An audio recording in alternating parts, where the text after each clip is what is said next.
નમસ્કાર, GS news 24/7 માં આપનું સ્વાગત છે। હવે જોઈએ આજના સમાચાર। ધોળકા વિધાનસભા ભાજપ કાર્યાલયનો શુભારંભ।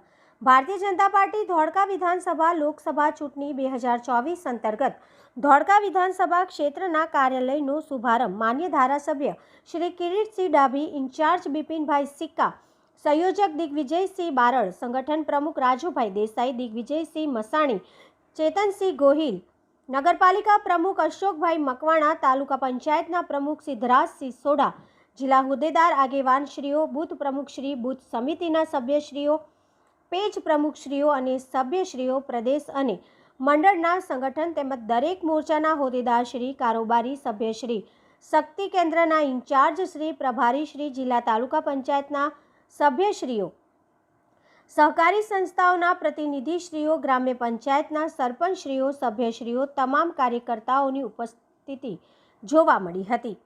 તંત્ર અહેવાલ મહેન્દ્રસિંહ ડાભી, ગુજરાત સિક્યોર ન્યૂઝ, ધોળકા। કે ધોળકા શહેર ના હોય, કામ કરેલી તો ભૂલ થાય ભાઈ, તમે ભૂલને ન શોધો। ભૂલ તો થવાની છે, અત્યાર સુધી છેક સુધી ટોપ થી બોટમ સુધી ગમે ત્યારે ભૂલ થાય, જીત છે લાગી પછી થઈ જાય, પણ એને ધ્યાનમાં નહીં લેતા આપણે આપણું જે કામ કરવાનું છે, આપણા વિસ્તારનું કામ કરવાનું। હું તો ત્યાં સુધી કહું છું કે આપણે આપણા બૂથ સિવાય કોઈની ચિંતા કરવાની જરૂર નથી, કોઈ બીજી સીટની પણ ચિંતા કરવાની જરૂર નથી।